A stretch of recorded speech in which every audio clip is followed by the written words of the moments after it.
فأولئك مع الذين أنعم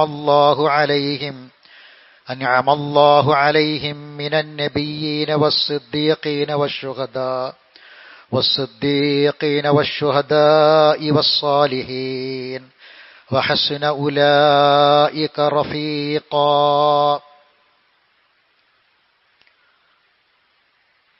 ബഹുമാനരായ സത്യവിശ്വാസികളെ, വിശ്വാസിനികളെ, ജീവിതത്തിലുടനീളം അല്ലാഹു സുബ്ഹാനഹു വ തആലയുടെ നിയമനിർദ്ദേശങ്ങളെയും വിധിവിലക്കുകളെയും പൂർണ്ണമായും പാലിച്ച് തഖ്വയോടെ ജീവിക്കാൻ പരിശ്രമിക്കണമെന്ന് ഓർമ്മപ്പെടുത്തുകയാണ്, വസിയ്യത്ത് ചെയ്യുകയാണ്. അല്ലാഹു നമ്മെ എല്ലാവരെയും മുത്തഖീങ്ങളായി മുഅ്മിനുകളായി ജീവിച്ചു മരിക്കാൻ അനുഗ്രഹിക്കുമാറാവട്ടെ. നബി സല്ലല്ലാഹു അലൈഹി വസല്ലമയുടെ സ്വഹാബത്ത് റളിയല്ലാഹു അൻഹും നബിയുടെ കൂടെ സഹവസിച്ചു, നബിയുടെ മജ്ലിസിൽ ഇരുന്നു, നബിയെ കണ്ണു നിറയെ കണ്ടു, നബിയുടെ കൂടെ യാത്ര ചെയ്തു. അതിലവർ പരസ്പരം മത്സരിച്ചു.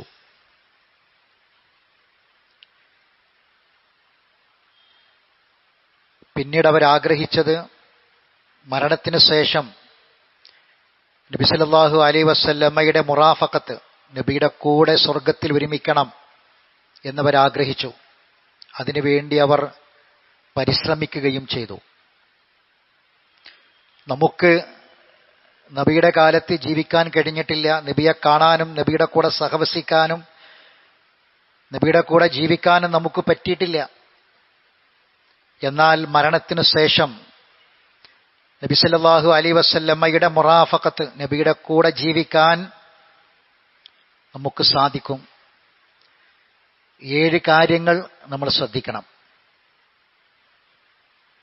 ഒന്നാമത്തെ കാര്യം, നബി സല്ലല്ലാഹു അലൈഹി വസല്ലമയെ എല്ലാറ്റിനേക്കാളും സ്നേഹിക്കുക. അനസ് റളിയല്ലാഹു തആല അൻഹു പറയാണ്, ഒരാൾ വന്നിട്ട് റസൂലുള്ളാഹി സ്വല്ലല്ലാഹു അലൈഹി വസല്ലമയോട് ചോദിച്ചു, അല്ലാഹുവിന്റെ റസൂലേ, മതസ്സാഅ, എപ്പോഴാണ് അന്ത്യദിനം, ലോകാവസാനം എപ്പോഴാണ്? അപ്പൊ റസൂലുള്ളാഹി സ്വല്ലല്ലാഹു അലൈഹി വസല്ലമ ചോദിച്ചു, വമാദാ അത്തലഹ, നീ അതിനുവേണ്ടി എന്താണ് തയ്യാറാക്കി വെച്ചിട്ടുള്ളത് എന്ന് ചോദിച്ചു. അപ്പൊ അദ്ദേഹം പറഞ്ഞു, അല്ലാഹുവിന്റെ റസൂലേ, ലാ ഷൈ, ഞാൻ കാര്യമായി ഒന്നും തയ്യാറാക്കി വെച്ചിട്ടില്ല, പക്ഷേ അള്ളാഹുവിനോടും അവന്റെ റസൂലിനോടും എനിക്കുള്ള അങ്ങേ അറ്റത്തെ മഹബത്ത്, എന്റെ സ്നേഹം അതുണ്ട്. അപ്പൊ റസൂല് പറഞ്ഞു, അൻത മഅ മൻ അഹ്ബബ്ത, നീ ആരെയാണോ സ്നേഹിച്ചത് ആ സ്നേഹിച്ചവന്റെ കൂടെയായിരിക്കും ഉണ്ടാവുക, അഥവാ നാളെ സ്വർഗത്തിൽ. അനസ് റളിയല്ലാഹു തആല പറയാണ്, ഫമാ ഫറഹ്നാ ബിശൈഇൻ ഫറഹ്നാ ബിഖൗലി നബി സല്ലല്ലാഹു അലൈഹി വസല്ലം, അല്ലാഹുവിന്റെ റസൂൽ ഈ പറഞ്ഞ ഈ വാക്കിനോളം, അഥവാ അൻത മഅ മൻ അഹ്ബബ്ത, നീ ആരെ സ്നേഹിച്ചു അവന്റെ കൂടെയായിരിക്കും എന്ന് ആ പറഞ്ഞ വാക്കിനോളം ഞങ്ങളെ സന്തോഷിപ്പിച്ച മറ്റൊരു വാക്കും ഉണ്ടായിരുന്നില്ല എന്നാണ്. അപ്പൊ നബി സല്ലല്ലാഹു അലൈഹി വസല്ലമയെ എല്ലാറ്റിനേക്കാളും, നമ്മുടെ മാതാപിതാക്കളെക്കാൾ, മക്കളെക്കാൾ, എല്ലാ വസ്തുക്കളെക്കാളും, നമ്മുടെ സമ്പത്തിനേക്കാളും, വീടിനേക്കാളും, നമ്മുടെ പാർപ്പിടങ്ങളെക്കാളും, നമ്മുടെ സ്വന്തം ശരീരത്തെക്കാളും അള്ളാഹുവിന്റെ റസൂലിനെ സ്നേഹിക്കണം. നമ്മുടെ എല്ലാവരുടെയും, ഇന്ന് ഈ ഭൂമിയിൽ ജീവിക്കുന്ന മുഴുവൻ ആളുകളുടെയും സ്നേഹവും ആദരവും ചേർത്ത് വെച്ചാലും സ്വഹാബത്തിന്റെ സ്നേഹത്തിലേക്ക് നമുക്കെത്താൻ കഴിയില്ല. അതൊരു യാഥാർത്ഥ്യമാണ്, ഒരു സത്യമാണ്. അബൂ സുഫിയാൻ മുസ്ലിമാകുന്നതിന് മുമ്പ് പറഞ്ഞൊരു വാക്കുണ്ട്, വല്ലാഹി മാ റഅയ്തു മിൻ ഖൗമിൻ ഖത്ത് അശദ്ദു ഹുബ്ബൻ ലിസാഹിബിഹിം, അല്ലാഹുവിനെ തന്നെയാണ് സത്യം, മുഹമ്മദിനെ അനുയായികൾ സ്നേഹിക്കുന്നതിനോളം മറ്റൊരു നേതാവിനെയും അവരുടെ സമുദായം സ്നേഹിച്ചതായി ഞാൻ കണ്ടിട്ടില്ല എന്നാണ് അബൂ സുഫിയാന്റെ വാക്ക്. ഇസ്ലാം സ്വീകരിക്കുന്നതിന് മുമ്പ് പറഞ്ഞതാ. അതായിരുന്നു അവരുടെ സ്നേഹം. ഉമർ റളിയല്ലാഹു തആല അൻഹു നബിയോട് പറഞ്ഞത് നമുക്കറിയാം, നബി തിരിച്ചു പറഞ്ഞതും അറിയാം, ഞാൻ സ്നേഹിക്കുന്നു അങ്ങയെ, എന്നെ കഴിഞ്ഞാൽ. റസൂലുള്ളാഹി പറഞ്ഞു, ആയിട്ടില്ല, അതിനേക്കാളും അപ്പുറം പറയണം, സത്യമാണ് റസൂൽ, അതിനും അപ്പുറം ഞാൻ സ്നേഹിക്കുന്നു എന്ന് പറഞ്ഞു. ഇപ്പോൾ പൂർത്തിയായി എന്നാ റസൂലുള്ളാഹി മറുപടി പറഞ്ഞത്. അനസ് റളിയല്ലാഹു തആല അൻഹു പറയാണ്, നബിയുടെ ഖാദിമാണ്, അദ്ദേഹം പറയാണ്, റസൂലുള്ളാഹി സ്വല്ലല്ലാഹു അലൈഹി വസല്ലമയോടുള്ള അങ്ങേയറ്റത്തെ സ്നേഹത്താൽ എന്നും മിക്ക ദിവസവും ഞാൻ എന്റെ സ്വപ്നത്തിൽ റസൂലുള്ളാഹി സ്വല്ലല്ലാഹു അലൈഹി വസല്ലമയെ കാണാറുണ്ടായിരുന്നു എന്നാണ്. ഇത് പറയുമ്പോൾ അനസ് റളിയല്ലാഹു തആല അൻഹുവിന്റെ കണ്ണിൽ നിന്ന് കണ്ണുനീർ വന്നിരുന്നു എന്ന് സ്വഹാബികൾ പറയാണ്. ബറാ ഇബ്നു ആസിബ് റളിയല്ലാഹു തആല അൻഹു പറയാണ്, മദീനയിൽ നബി സല്ലല്ലാഹു അലൈഹി വസല്ലം വന്നപ്പോ ആ ആഗമനം കൊണ്ട് സന്തോഷിച്ചതുപോലെ മദീനക്കാർ മറ്റൊന്നുകൊണ്ടും അവർ സന്തോഷിച്ചിട്ടില്ല എന്നാ അള്ളാഹിന്റെ റസൂൽ വന്നപ്പോൾ സന്തോഷിച്ചതുപോലെ. ആയിഷ റളിയല്ലാഹു തആല അൻഹ പറയാണ്, എന്റെ ഉപ്പ അബൂബക്കർ സിദ്ദീഖ് റളിയല്ലാഹു തആല അൻഹുവിന് ഹിജ്റക്ക് അനുവാദം കിട്ടിയപ്പോ അദ്ദേഹത്തിന്റെ സന്തോഷം കാരണം കണ്ണിൽ നിന്ന് കണ്ണീര് വന്നു. എന്നിട്ട് ആയിഷ ബീവി പറയാണ്, സന്തോഷം കൊണ്ട് ഒരാൾ കരയുമെന്ന് ഞാൻ അന്ന് വരെ വിചാരിച്ചിരുന്നില്ല എന്നാ. സന്തോഷം കൊണ്ട് ഒരാൾ കരയുമെന്ന് അന്ന് വരെ ഞാൻ വിചാരിച്ചിട്ടില്ല എന്നാ. റസൂലുള്ളാഹിന്റെ കൂടെ ഹിജ്റ പോകാൻ അനുവാദം കിട്ടിയപ്പോൾ സിദ്ദീഖ് അക്ബർ കരഞ്ഞതിനെ കുറിച്ച് പറയാണ്. സൗബാൻ റളിയല്ലാഹു തആല അൻഹു റസൂലിനോട് പറഞ്ഞു, അള്ളാഹിന്റെ റസൂലെ, ഞാന് അങ്ങയെ സ്നേഹിക്കുന്നു, എന്നേക്കാൾ, എന്റെ വീട്ടുകാരേക്കാൾ, എന്റെ മക്കളേക്കാൾ ഞാൻ അങ്ങയെ സ്നേഹിക്കുകയാണ്. ഞാൻ വീട്ടിലിരിക്കുമ്പോൾ പെട്ടെന്ന് വന്ന് അങ്ങയെ കാണണമെന്ന് ആഗ്രഹിക്കും. യാത്ര പോകുമ്പോൾ യാത്രയിൽ നിങ്ങളെ കൂടെ ഞാൻ വരുന്നത് അതുകൊണ്ടാണ്. സൗബാൻ റളിയല്ലാഹു തആല അൻഹുവിൽ നിന്നാണ് നബിയുടെ യാത്രയുമായി ബന്ധപ്പെട്ട ഒട്ടനവധി ഹദീസുകൾ റിപ്പോർട്ട് ചെയ്യപ്പെട്ടു വരുന്നത്. യാത്ര പോകുമ്പോൾ കൂടെ പോകും. ഒരിക്കൽ അദ്ദേഹം കരഞ്ഞിട്ട് പറയാണ്, റസൂലുള്ളാഹി ചോദിച്ചു, മാലി അറാക യാ സൗബാൻ, എന്താ സൗബാന നിന്നെ ഒരു മഹ്സൂന, എന്താ നിന്റെ ദുഃഖം, വല്ല സങ്കടത്തോടു കൂടി കാണുന്നു, എന്തു പറ്റി? റസൂലെ, എനിക്ക് സങ്കടപ്പെടാൻ ദുനിയാവിന്റെ ഒരു കാര്യം കൊണ്ടല്ല സങ്കടം, മക്കളെക്കുറിച്ചോർത്തോ വീടിനെക്കുറിച്ചോർത്തോ ഒന്നുമല്ല, എന്റെ ഒരു കാര്യം കൊണ്ടല്ല, മറിച്ച് എനിക്ക് ഏറ്റവും റസൂലുള്ളാഹിയെ ഇങ്ങനെ ഇരിക്കണം, അതുകൊണ്ടാണ് ഞാൻ വീട്ടിൽ പോയ ഉടനെ ഓടി പള്ളിയിൽ വരുന്നത്. പക്ഷേ മരണത്തെക്കുറിച്ച് ആലോചിക്കുമ്പോൾ ഞാൻ മരിച്ചാൽ, റസൂലെ അങ്ങ് മരിച്ചാൽ പിന്നെ നമ്മൾ വേർപിരിഞ്ഞില്ലേ, അപ്പോ പിന്നെ എനിക്ക് കാണാൻ കഴിയില്ലല്ലോ, അങ്ങ് സ്വർഗത്തിലെ ഉന്നതമായ സ്ഥാനത്താവൂലേ, ഞാൻ സ്വർഗത്തിൽ എത്തിയാൽ തന്നെ കാണാൻ പറ്റുന്നെന്താ ഉറപ്പ്? ഈ സംശയം പറഞ്ഞുകൊണ്ടാണ് അദ്ദേഹം കരയുന്നത്. നമുക്ക് ഹദീസുകളിൽ കാണാൻ സാധിക്കും ഈ സംഭവം. അംർ ബിൻ ആസ് റളിയല്ലാഹു തആല അൻഹു പറയാണ്, എനിക്ക് ഏറ്റവും കൂടുതൽ ഇഷ്ടമുള്ള അല്ലാഹുവിന്റെ റസൂൽ, മാ കാന അഹദുൻ അഹബ്ബ ഇലയ്യ മിർ റസൂലില്ലാ, അല്ലാഹുവിന്റെ റസൂലിനോട് എനിക്ക് ഇഷ്ടമുള്ളത് വേറെ ആരുമില്ല. എനിക്ക് ഏറ്റവും കൂടുതൽ ആദരവ് റസൂലിനോടാണ്, സ്നേഹം റസൂലിനോടാണ്. ആ ആദരവ് കാരണം നബിയുടെ മുഖത്തേക്ക് സൂക്ഷിച്ചു നോക്കാൻ പോലും എനിക്ക് സാധിക്കുമായിരുന്നില്ല എന്നാ. ആദരവ് കൊണ്ട് നബിയുടെ മുഖത്തേക്കൊന്ന് സൂക്ഷിച്ച് നബിന്റെ മുഖത്തേക്ക് നോക്കാൻ പോലും ആദരവ് കൊണ്ട്, സ്നേഹം കൊണ്ട് എനിക്ക് കഴിയുമായിരുന്നില്ല എന്നാണ് അംർ ബിൻ ആസ് റളിയല്ലാഹു തആല അൻഹു പറയുന്നത്. മുആദ് റളിയല്ലാഹു തആല അൻഹുവിനെ നിയോഗിച്ചതിന് ശേഷം, ഒരു ചില വസിയത്തൊക്കെ കൊടുത്തതിന് ശേഷം റസൂലുള്ളാഹി പറഞ്ഞു, മുആദേ, ഇനി ഒരു പക്ഷേ നമ്മൾ തമ്മിൽ കണ്ടുമുട്ടിയില്ല എന്ന് വരാം. എന്റെ മസ്ജിദിന്റെയും എന്റെ പള്ളിയുടെയും എന്റെ ഖബറിന്റെയും അടുത്തുകൂടി താങ്കൾ നടന്നുപോയേക്കാം. ഇനി വരുമ്പോ ചിലപ്പോ എന്റെ ഖബറിന്റെ അടുത്തുകൂടെയായിരിക്കും പോകുന്നത്.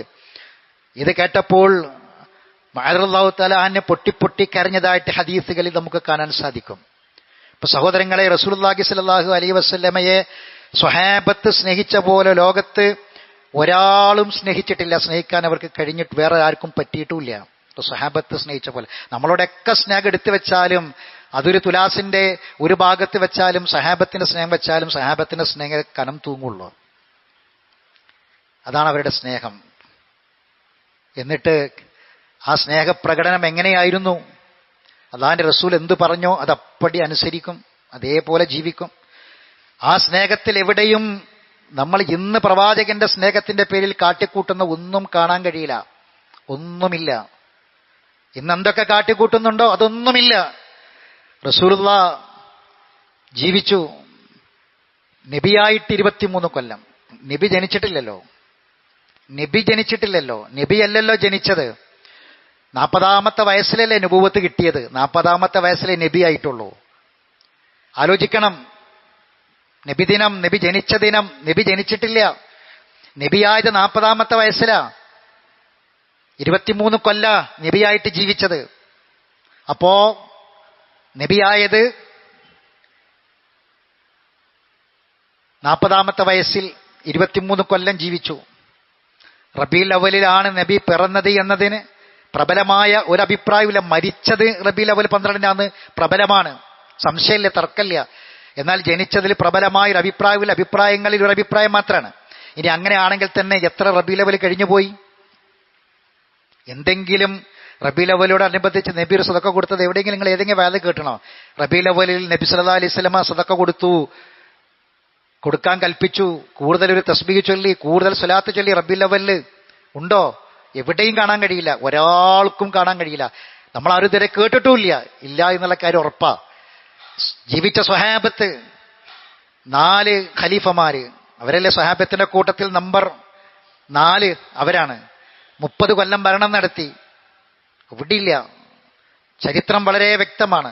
റസൂലുള്ളാഹിന്റെ ഭാര്യമാര്, 2 ഭാര്യമാരെ റസൂൽ ജീവിച്ചിരിക്കും മരിച്ചിട്ടുള്ളൂ. മറ്റുള്ള ഭാര്യമാരൊക്കെ ഒരുപാട് വർഷം ജീവിച്ചവരാ, വർഷങ്ങളോളം ജീവിച്ചവരാ. അവരൊക്കെ നബിയെ സ്നേഹിച്ച പോലെ നമുക്ക് സ്നേഹിക്കാൻ പറ്റുമോ? പക്ഷെ അവരാരും ഇത്തരം കാട്ടിക്കൂട്ടലുകൾ നടത്തിയിട്ടില്ല. അപ്പോ നബി ജനിച്ച ദിവസം പറയാം, മാസമോ മാസത്തിലെ ഡേറ്റോ പറയണ്ട, ദിവസം പറയാം. ഏതാ തിങ്കളാഴ്ചയാണ്. എല്ലാ റബീഉൽ അവ്വൽ 12 തിങ്കളാഴ്ചയാണോ? അല്ലല്ലോ. അപ്പൊ തിങ്കളാഴ്ച ദിവസം അതൊരു പ്രത്യേകതയുള്ള ദിവസം തന്നെയാണ്. അപ്പൊ എന്ത് ചെയ്യണം? നബിയായിട്ട് വരുന്ന, പ്രവാചകനായി മാറാൻ പോകുന്ന, അള്ളാഹു തിരഞ്ഞെടുക്കാൻ പോകുന്ന റസൂലുള്ളാഹ്. അപ്പോ അതിലൊരു പ്രത്യേകത ഉണ്ട്. അതിനെന്ത് ചെയ്യണം? തോരണം കെട്ടാനല്ല, വയറു നിറ ഭക്ഷണം കഴിക്കാനല്ല. ഞാൻ ജനിച്ച ദിനമെന്ന് തിങ്കളാഴ്ചയാണ്, അതുകൊണ്ട് നിങ്ങൾ നോമ്പ് നോൽക്കണം എന്നാ പറഞ്ഞത്. നോമ്പ് നോൽക്കണം, തീർന്നിട്ടില്ല. അതിന്റെ ബാക്കി ഞാൻ പ്രവാചകനായി നിയോഗിച്ചതും തിങ്കളാഴ്ചയാണ്. അതിന്റെ ബാക്കി എനിക്ക് ഖുർആൻ ഇറക്കപ്പെട്ടതും തിങ്കളാഴ്ചയാണ്, വഹി ഇറക്കപ്പെട്ടത്. അതുകൊണ്ട് അത് നോമ്പനുഷ്ഠിക്കാന്ന് പറഞ്ഞത്. അതല്ലാതെ ഭക്ഷണം വിളമ്പി ആഘോഷിച്ച് ഘോഷയാത്ര നടത്തി സ്വീകരണങ്ങൾ ഏറ്റുവാങ്ങി അവിടെയൊക്കെ പാനീയം കൊടുത്ത് വെള്ളം കുടിച്ച് ഭക്ഷണം കഴിച്ച് വയർ നിറക്കാൻ പറഞ്ഞിട്ടില്ല. നബി ജനിച്ച ദിനം തിങ്കളാഴ്ചയാണ്, അന്ന് നോമ്പ് നോൽക്കണം എന്നാ പറഞ്ഞത്. അതാണ് സുന്നത്ത്. അപ്പോൾ നബി സല്ലല്ലാഹു അലൈഹി വസല്ലമയെ അങ്ങേയറ്റം സ്നേഹിക്കുക, സ്വഹാബത്ത് സ്നേഹിച്ച പോലെ സ്നേഹിച്ചാൽ റസൂലുള്ളാഹിന്റെ മുറാഫഖത്ത്, കൂടെ സ്വർഗത്തിൽ പ്രവേശിക്കാം. 2, റസൂലുള്ളാഹിന്റെ അടുക്കൽ വന്നിട്ട് റബീഅത്ത് ഇബ്നു കഅബ് അസ്ലമി പറയാണ്, അള്ളാഹിന്റെ റസൂലിന്റെ കൂടെ ഞാൻ രാത്രി താമസിച്ചു. റസൂലുള്ളാഹിക്ക് വുളു ഉണ്ടാക്കാനുള്ള വെള്ളമൊക്കെ കൊണ്ടേ കൊടുത്തു. അങ്ങനെ റസൂലുള്ളാഹി സ്വല്ലല്ലാഹു അലൈഹി വസല്ലമക്ക് വെള്ളമൊക്കെ കൊണ്ടേ കൊടുത്തപ്പോൾ റസൂല് എന്നോട് പറഞ്ഞു, എന്തെങ്കിലും ചോദിച്ചോ? സൽ ലീ, എന്നോട് എന്തെങ്കിലും ചോദിച്ചോ എന്ന് പറഞ്ഞു. അപ്പോൾ ഞാൻ ചോദിച്ചത് നബിയോട് ദുനിയാവിന്റെ ഒന്നുമല്ല ചോദിച്ചത്. അസ്അലുക് മുറാഫഖത ഫിൽ ജന്ന, സ്വർഗത്തിൽ അങ്ങയുടെ കൂടെ എനിക്ക് ഒരുമിക്കണം, സ്വർഗത്തിൽ അങ്ങയുടെ കൂടെ ഉണ്ടാവണം, അതാണ് എൻ്റെ ആഗ്രഹം.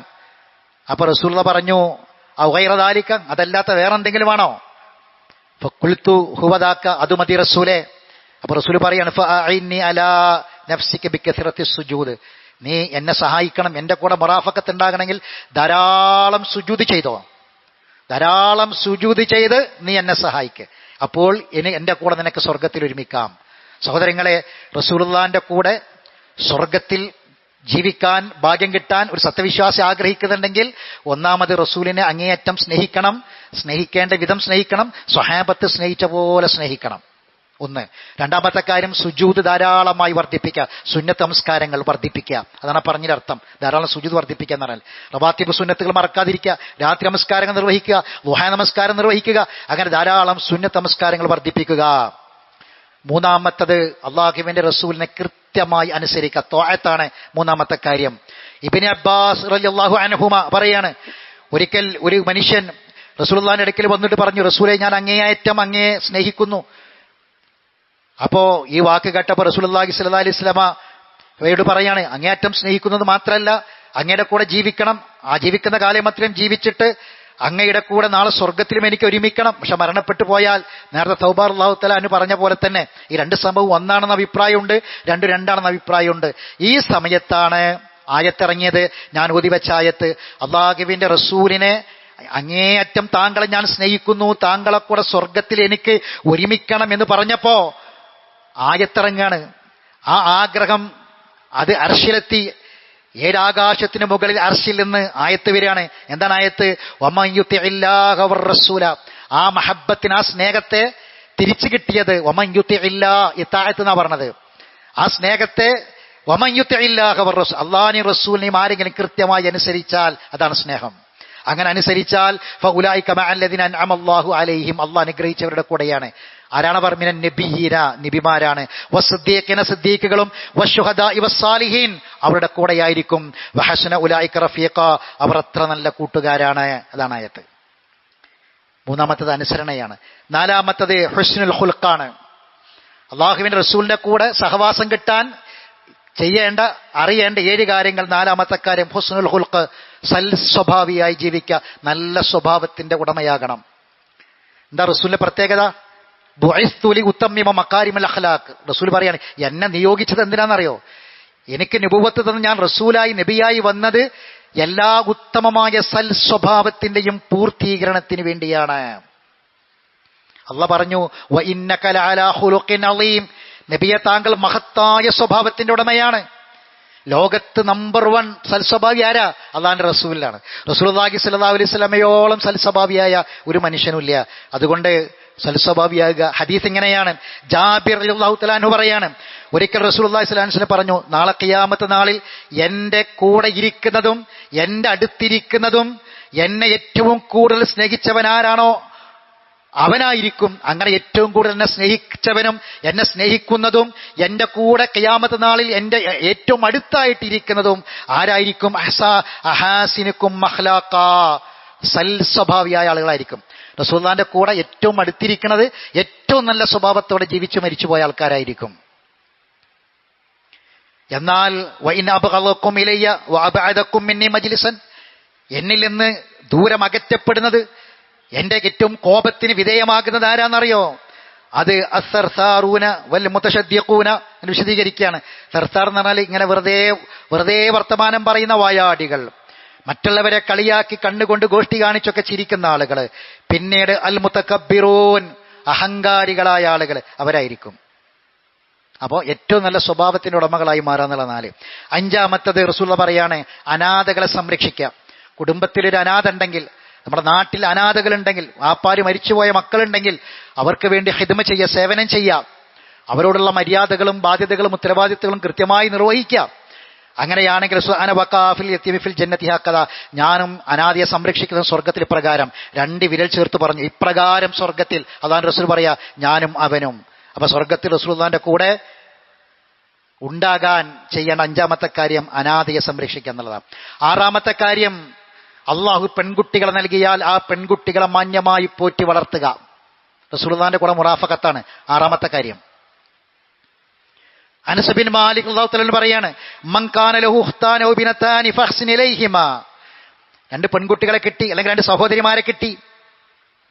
വാപ്പ മരിച്ചുപോയി, പിന്നെ 2 സഹോദരിമാരുണ്ടാവും ആങ്ങളക്ക്, അത് സ്വന്തം മക്കളെ സ്ഥാനത്താണ് അതങ്ങനെ പറഞ്ഞത്. അങ്ങനെ 2 പെൺകുട്ടികളെ കിട്ടിയാൽ, അവരെ നന്നായി വളർത്തിയാൽ ഞാനും അവന് സ്വർഗത്തിൽ ഇപ്രകാരം, നേരത്തെ പറഞ്ഞ പോലെ വിരലി ചേർത്ത് കാണിച്ചു, പ്രകാരം സ്വർഗത്തിൽ. അപ്പൊ പെൺകുട്ടികളെ ശരിയായി വളർത്തണം, ദീനിയായിട്ട് വളർത്തണം, മതപരമായി വളർത്തണം, ആ അച്ചടക്കത്തിലും ഒതുക്കത്തിലും വളർത്തണം. ചുണ്ടിൽ ചായം തേച്ച് സെറ്റുചാരിയും കൊടുത്ത് ആഘോഷിക്കാൻ കയറൂരി വിടുന്ന മാതാപിതാക്കളെ പറ്റിയല്ല, ആണും പെണ്ണും കൂടിക്കലർന്ന് ആഘോഷിക്കുന്ന മാതാപിതാക്കളെ പറ്റിയല്ല, അതിന് കാശ് കൊടുത്ത് സെറ്റ് സാരി വാങ്ങിക്കൊടുത്ത മാതാപിതാക്കളെ പറ്റിയല്ല, ആഘോഷിക്കാൻ വേണ്ടി മറ്റ് വസ്തുക്കൾ വാങ്ങിക്കൊടുക്കാൻ കാശ് കൊടുത്ത മാതാപിതാക്കളെ പറ്റിയല്ല, മറിച്ച് നല്ല പെൺകുട്ടികൾ ദീനിയായി വളർത്തിയ, അങ്ങനെ 2 പെൺകുട്ടികളെ കിട്ടിയിട്ട് അച്ചടക്കത്തോടെ ഒതുക്കത്തോടെ വളർത്തിയ വാപ്പയും ഉമ്മയും അള്ളാഹിന്റെ റസൂലിന്റെ കൂടെ സ്വർഗത്തിൽ ഇപ്രകാരം 2 വിരല് ചേർന്ന പോലെ. നല്ലോണം ശ്രദ്ധിക്കണം.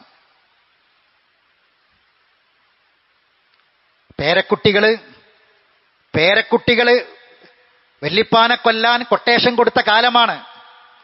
കൊട്ടേഷൻ കൊടുത്ത് വെല്ലിപ്പാനെ കൊല്ലാൻ, അച്ചാച്ചനെ കൊല്ലാൻ, വെല്ലിപ്പയെ കൊല്ലാൻ, മുത്തച്ഛനെ കൊല്ലാൻ വേണ്ടിയിട്ട് കൊട്ടേഷൻ കൊടുത്ത് പൈസ കൊടുത്ത് ആളാക്കുന്ന കഥകൾ വായിക്കുന്ന സംഭവങ്ങൾ കാണുന്ന കാലഘട്ടം നമ്മൾ ജീവിക്കണത്.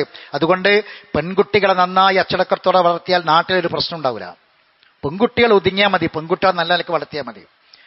റോട്ടിൽ നിറച്ചും പെൺകുട്ടികളാ, ഷോപ്പിംഗ് മാളുകളിൽ പെൺകുട്ടികളാ, അങ്ങാടികളിൽ പെൺകുട്ടികളാണ്.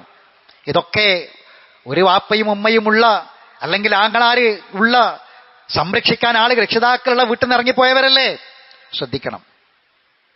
7ാമത്തത് പിൽക്കാലത്ത് വരുന്ന ആളുകളെ. പിൽക്കാലത്ത് 2 വിഭാഗം ആൾക്കാർ, അതെന്താണ്? ഒരിക്കൽ അള്ളാഹുവിന്റെ റസൂല് അബൂ ഹുറൈറ പറയാണ്, സ്വഹീഹ് മുസ്ലിമിൽ കാണാം, അസ്സലാമു അലൈക്കും ദാറ ഖൗമി മുഅ്മിനീൻ വ ഇൻഷാ അല്ലാഹു ബി വ ഇന്നാ ഇൻഷാ അല്ലാഹു ബിക്കും ലാഹിഖൂൻ. ഒരു ഖബർസ്ഥാൻ, ഒരു മക്ബറയിൽ ചെന്നിട്ട് റസൂലുള്ളാഹി പ്രാർത്ഥിച്ചു. എന്നിട്ട് പറഞ്ഞു, എനിക്ക് വദിത്തു അന്നി ഖദ് റഅയ്തു ഇഖ്വാനന, എന്റെ സഹോദരങ്ങളെ കാണാൻ എനിക്ക് വല്ലാത്ത ആഗ്രഹമുണ്ടെന്ന് പറഞ്ഞു. അപ്പോ സഹാബികൾ ചോദിച്ചു, ഞങ്ങൾ നിങ്ങളെ സഹോദരന്മാരല്ലേ? അപ്പോ റസൂലുള്ളാഹി സ്വല്ലല്ലാഹു അലൈഹി വസല്ലം പറഞ്ഞു, ബൽ അൻതും അസ്ഹാബി, നിങ്ങൾ എന്റെ സഹോദരന്മാരല്ല, എന്റെ അസ്ഹാബുകളാണ്, എന്റെ സ്വഹാബികളാണ് നിങ്ങൾ. പിന്നെ ആരാണ് സഹോദരന്മാർ? റസൂലുള്ളാഹി പറഞ്ഞു, എനിക്ക് ശേഷം പിൽക്കാലത്ത് വരും, ഞാൻ അവരെ കണ്ടിട്ടില്ല, അവർ എന്നെയും കണ്ടിട്ടില്ല. ഞാൻ ഹൗലുൽ കൗസറിലേക്ക് നേരത്തെ ചെല്ലും, അവർക്ക് ഞാൻ വെള്ളം കോരിക്കൊടുക്കും. ഒരു വിഭാഗം. എന്ന് റസൂൽ പറയാണ്. അപ്പൊ സഹാബികൾ ചോദിച്ചു, റസൂൽ എങ്ങൾക്ക് എങ്ങനെ മനസ്സിലാകുക പിൽക്കാലത്ത് വരുന്ന ആൾക്കാർ നിങ്ങളെ ഉമ്മത്തീങ്ങളിൽ പെട്ടവരെന്നെങ്ങനെ മനസ്സിലാകുക? എനിക്ക് മനസ്സിലാക്കാൻ പറ്റും, കാരണം അവർക്ക് വുളൂഇന്റെ അടയാളങ്ങൾ അത് ജ്വലിക്കുന്നുണ്ടാകും, പ്രകാശിക്കുന്നുണ്ടാകും. അങ്ങനെ വുളൂഇന്റെ പ്രകാശത്താൽ അവർ വരും. ആ മുഖം കണ്ടാൽ എനിക്ക് മനസ്സിലാകും, അവർക്ക് ഞാൻ ഹൗദിൽ നിന്ന് വെള്ളം കൊടുക്കും. അപ്പോ എന്ന് റസൂൽ പറയും, എന്നാൽ വേറൊരു വിഭാഗമുണ്ട്, അവരും അവിടെ വരും.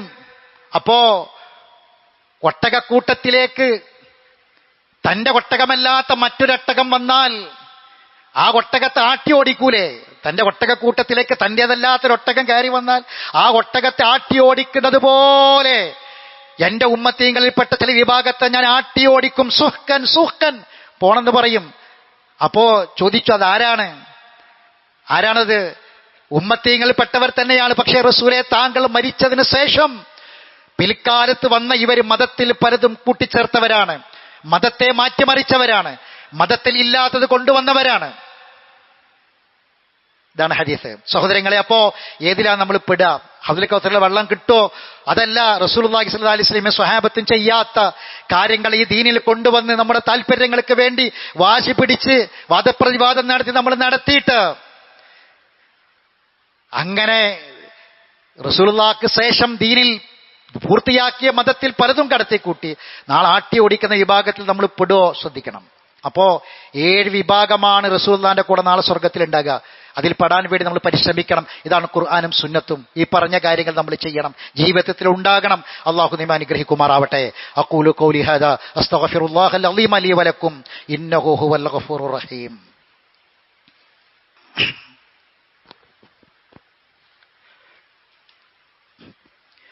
അൽഹംദുലില്ലാഹി റബ്ബിൽ ആലമീൻ വസ്സലാത്തു വസ്സലാമു അലാ അഷ്റഫിൽ അംബിയാഇ വൽ മുർസലീൻ നബിയിനാ മുഹമ്മദിൻ വഅലാ ആലിഹി വസ്ഹാബിഹി അജ്മഈൻ. അമ്മാ ബഅദ്. അയ്യുഹന്നാസ് ഇത്തഖുല്ലാഹ ഇബാദല്ലാഹ്. അല്ലാഹുവിന്റെ വിധിവിലക്കുകളെ സൂക്ഷിക്കണമെന്ന് ഒരിക്കൽ കൂടി ഓർമ്മപ്പെടുത്തുകയാണ്. നമ്മൾ ജീവിക്കുന്നത് ഇന്ത്യയിലാണ്. ഇന്ത്യയുടെ ആത്മാവ് നാനാത്വത്തിൽ ഏകത്വം എന്നതാണ്. ഒരുപാട് മതങ്ങളുണ്ട്, ഒരുപാട് ആശയങ്ങളും സംഹിതകളും ആദർശങ്ങളും ആശയങ്ങളും എല്ലാം ഉള്ള ഒരു രാജ്യത്താണ്, ഒരു ബഹുമത സമൂഹത്തിൽ നമ്മൾ ജീവിക്കുന്നത്. ഈ സമൂഹത്തിൽ ഒരു ഭീകരവാദിയാകാതെ, തീവ്രവാദിയാകാതെ സാഹോദര്യം, സ്നേഹം, സൗഹാർദ്ദം ഇതൊക്കെ കാത്തു സൂക്ഷിച്ചുകൊണ്ട് ഒരാൾക്ക് എങ്ങനെ ഒരു മുസ്ലിമായി ജീവിച്ചു മരിക്കാം? പ്രസക്തമാണ്. അത് ഖുർആനിലും സുന്നത്തിലുമുണ്ട്. പ്രമാണങ്ങളിൽ കാണാം എങ്ങനെയാണ് ജീവിക്കേണ്ടതെന്ന്. ഒരു മതവിശ്വാസി തന്റെ മതവിശ്വാസം കാത്തു സൂക്ഷിക്കണം. അത് ഏത് മതവിഭാഗത്തിൽപ്പെട്ടവനാണെങ്കിലും മതവിശ്വാസികൾക്ക് ഏറ്റവും പ്രധാനം അവരുടെ മതവിശ്വാസം തന്നെയാണ്. അതുകൊണ്ട് പലതും നമ്മൾ കാണും. ഒരുപാട് മതങ്ങൾ, ആശയങ്ങൾ, ആദർശങ്ങൾ സമൂഹത്തിൽ പല കാര്യങ്ങളും കാണുമ്പോൾ ഒരു മുസ്ലിം നോക്കേണ്ടത് എന്താണെന്നറിയോ? ഒരു മുസ്ലിമിന്റെ അളവുകൾ എന്ന് പറയുന്നത് ആ ആഘോഷത്തെപ്പറ്റി ആ ആഘോഷത്തിന്റെ ആളുകൾ എന്തു പറയുന്നു എന്നാണ്. അത് അവരുടെ ദൈവങ്ങൾക്കുള്ള ആരാധനയുടെ ഭാഗമാണ് എന്ന് അവർ പറഞ്ഞാൽ പിന്നീട് ഒരു മുസ്ലിമിനെ അതിൽ പങ്കെടുക്കാൻ പറ്റില്ല, അത് ചെയ്യാൻ പാടില്ല, അതുമായി ബന്ധപ്പെടാൻ പാടില്ല, അതിൽ നിന്നും മാറി നിൽക്കണം. അതാണ് ഒരു മുസ്ലിം. അതിന് നിലപാടതായിരിക്കണം. ഇത് വർഗീയതല്ല, സൗഹാർദ്ദം, സ്നേഹം എല്ലാ മതവിഭാഗങ്ങളോടും എല്ലാ മനുഷ്യരോടും. അവിടെ ജാതി മതമൊന്നുമില്ല. അവരെ സ്നേഹിക്കുക, സൗഹാർദ്ദത്തോടെ ജീവിക്കുക, അവരുടെ മതവിശ്വാസം അവർക്ക് വകവെച്ചു കൊടുക്കുക. നമ്മുടേത് ചെയ്യാൻ അവരെയും അവരത് ചെയ്യാൻ നമ്മെ നിർബന്ധിക്കാതിരിക്കുക. അതല്ലേ വേണ്ടത്. അവിടെയല്ലേ സൗഹാർദ്ദം ഉണ്ടാവുക. നിർബന്ധിക്കുന്നിടത്തല്ലേ, അത് നിർബന്ധമാണെന്നിടത്തല്ലേ, വിട്ടുനിൽക്കുന്നവരെ കളിയാക്കുന്നിടത്തല്ലേ, പരിഹസിക്കുന്നിടത്തല്ലേ വർഗീയതയും പ്രശ്നങ്ങളും കടന്നു വരിക. അപ്പൊ അതില്ലാതിരിക്കുക എന്നുള്ളതാണ് ഏറ്റവും പ്രധാനം. ആരാധനയുടെ ഭാഗമായ ഒരു ആഘോഷവും ഒരു മുസ്ലിമിന് പാടില്ല, വിട്ടുനിൽക്കണം. ഖുൽ യാ അയ്യുഹൽ കാഫിറൂൻ ലാ അഅ്ബുദു മാ തഅ്ബുദൂൻ വലാ അൻതും ആബിദൂന മാ അഅ്ബുദു വലാ അന ആബിദു മാ അഅബദ്തും വലാ അൻതും ആബിദൂന മാ അഅ്ബുദു ലക്കും ദീനുക്കും വലിയ ദീൻ. നിങ്ങൾ ആരാധിക്കുന്നതിനെ ഞാൻ ആരാധിക്കുന്നില്ല, ഞാൻ ആരാധിക്കുന്നതിനെ നിങ്ങളും ആരാധിക്കുന്നില്ല. ആരാധനയിൽ അങ്ങോട്ടും ഇങ്ങോട്ടും കൂടിച്ചേരുന്ന മാർഗമില്ല. ലക്കും ദീനുക്കും വലിയ ദീൻ. എന്റെ മതം അതാണ് എനിക്ക് വലിയത്. ആ മതവുമായി ഞാൻ ജീവിക്കും. ഇത് അറിഞ്ഞ് മനസ്സിലാക്കിയ ഒരാൾക്ക് ഖുൽ ഹുവല്ലാഹു അഹദ് അല്ലാഹു സ്വമദ്. എന്താ സ്വമദ്? അസ്വമദ് എന്നതിന് ഒരുപാട് അർത്ഥങ്ങൾ. നിരാശ്രയൻ എന്ന ഒരു മലയാള പദം കൊണ്ട് പരിമിതപ്പെടുത്താൻ പറ്റൂല. അങ്ങനെ പരിമിതപ്പെടുത്തിയിട്ടില്ല. പണ്ഡിതന്മാരതിനെ വിശദീകരിച്ചപ്പോൾ പറഞ്ഞു ലാ യഅ്കുലു വലാ യശ്റബ്. തിന്നാത്ത കുടിക്കാത്ത റബ്ബ്, അതാണ് സ്വമദ്. ഒരു സദ്യയും ഈ ദൈവത്തിന്റെ മുന്നിൽ വിളമ്പേണ്ടതില്ല. ഏതെങ്കിലും സദ്യ വിളമ്പേണ്ടി വരുന്ന ഒരു ശക്തിക്ക് ഇസ്ലാമിൽ ഇലാഹി എന്ന് പറയാൻ പറ്റില്ല. എന്താ ഖുർആൻ പറഞ്ഞത്? വഹുവ യുത്ഇമു വലാ യുത്ഇം. അവൻ ഭക്ഷണം നൽകും, അവനാരും ഭക്ഷണം വിളമ്പേണ്ടതില്ല. വമാ ഖലഖ്തുൽ ജിന്ന വൽ ഇൻസ ഇല്ലാ ലിയഅ്ബുദൂൻ. എല്ലാവർക്കും അരണായത്ത്. അതിന്റെ ബാക്കി എന്താ? വമാ ഖലഖ്തുൽ ജിന്ന വൽ ഇൻസ ഇല്ലാ ലിയഅ്ബുദൂൻ. എല്ലാവർക്കും അർത്ഥറിയാം. മനുഷ്യനെയും ജിന്നിനെയും അള്ളാഹ് മാത്രം ആരാധിക്കാൻ പടച്ചു. അതിന്റെ ബാക്കി വമാ ഉരീദു മിൻഹും മിൻ റിസ്ഖിൻ. അവരിൽ നിന്ന്, മനുഷ്യരിൽ നിന്ന് ഒരാളിൽ നിന്നും ഞാൻ ഒരു റിസ്ഖും ഉദ്ദേശിക്കുന്നില്ല. വമാ ഉരീദു അൻ യുത്ഇമൂൻ. എന്നെ ഭക്ഷിപ്പിക്കണമെന്നും ഞാൻ ഉദ്ദേശിക്കുന്നില്ല. അപ്പോ ഭക്ഷണം കൊടുക്കാത്ത, സദ്യ വിളമ്പേണ്ട ആവശ്യമില്ലാത്ത റബ്ബാണ് ഇലാഹ്. അത് അല്ലാഹ്. അവനെയാണ് ആരാധിക്കേണ്ടത്. അവനെ ആരാധിക്കുന്നവനാ മുസ്ലിം. അവനെ മാത്രം ആരാധിക്കുന്നവനാ മുസ്ലിം. അങ്ങനെ ഇസ്ലാം എന്താണെന്ന് അറിഞ്ഞ് പഠിച്ച് മനസ്സിലാക്കി ആ വ്യതിരിക്തത ഉൾക്കൊണ്ടുകൊണ്ട് ജീവിക്കാൻ ഒരു ബഹുമത സമൂഹത്തിൽ ഒരു വിശ്വാസിക്ക് സാധിക്കും. അതാണ് പ്രമാണം പറയുന്നത്. മുസ്ലിമായി ജീവിച്ചു മരിക്കാൻ അള്ളാഹു നമ്മെ എല്ലാവരും അനുഗ്രഹിക്കുമാറാവട്ടെ. അറിവില്ലായ്മയോട് വന്നുപോയ തെറ്റുകുറ്റങ്ങൾ റഹ്മാനായ റബ്ബ് നമുക്ക് വിട്ടുപുറത്ത് മാഫാക്കി തരട്ടെ. മരണപ്പെട്ടവർക്ക് അള്ളാഹു മഗ്ഫിറത്തും മർഹമത്തും പ്രദാനം ചെയ്യുമാറാവട്ടെ. രോഗികളായ ആളുകൾക്ക് അള്ളാഹു ഷിഫായിനെ പ്രദാനം ചെയ്യട്ടെ. നമ്മുടെ ഒരു സഹോദരൻ നീർനാഴ കടിച്ച് വളരെ പ്രയാസകരമായ അവസ്ഥയിലാണുള്ളത്. ദുആ ചെയ്യണമെന്ന് ആവശ്യപ്പെട്ടിട്ടുണ്ട്. അള്ളാഹു തആല അദ്ദേഹത്തിന് രോഗശമനം പ്രദാനം ചെയ്യുമാറാവട്ടെ. എല്ലാ അത്തരം മുസീബത്തുകളിലും അള്ളാഹു നമ്മളെല്ലാവരും കാത്തുരക്ഷിക്കുമാറാവട്ടെ. നമ്മുടെ ബഷീർ സാഹിബിന്റെ കുടുംബത്തിൽപ്പെട്ട ഒരു സഹോദരി കഴിഞ്ഞ ദിവസം മരണപ്പെടുകയുണ്ടായി. അവർക്ക് അള്ളാഹു മഗ്ഫിറത്തും മർഹമത്തും പ്രദാനം ചെയ്യുമാറാവട്ടെ. അവിടെ കബറിടം അള്ളാഹു വിശാലമാക്കി കൊടുക്കട്ടെ. അള്ളാഹു തആല എല്ലാ ഹസനാത്തുകളും കബൂൽ ചെയ്യുമാറാവട്ടെ. അള്ളാഹു മഗ്ഫിർ മുഅ്മിനീന വൽ മുഅ്മിനാത്ത് വൽ മുസ്ലിമീന വൽ മുസ്ലിമാത്ത് വഅഹ്യാഇൻ വൽ അംവാത്ത് ഇന്നക മുജീബു ദഅവാതി യാ ഖാദിൽ ഹജാത്ത്. അല്ലാഹുമ്മ അജ്രിനാ മിനൻ നാർ. അല്ലാഹുമ്മ അതിഖ് റിഖാബനാ മിനൻ നാർ. അല്ലാഹുമ്മ ഇശ്ഫി മർദാനാ വ മർദൽ മുസ്ലിമീൻ. അല്ലാഹുമ്മ അർഹം മൗതാനാ വ മൗതൽ മുസ്ലിമീൻ. റബ്ബനാ തഖബ്ബൽ മിന്നാ ഇന്നക അൻതസ് സമീഉൽ അലീം വതുബ് അലൈനാ ഇന്നക അൻത التواب الرحيم وآخر دعوانا أن الحمد لله رب العالمين.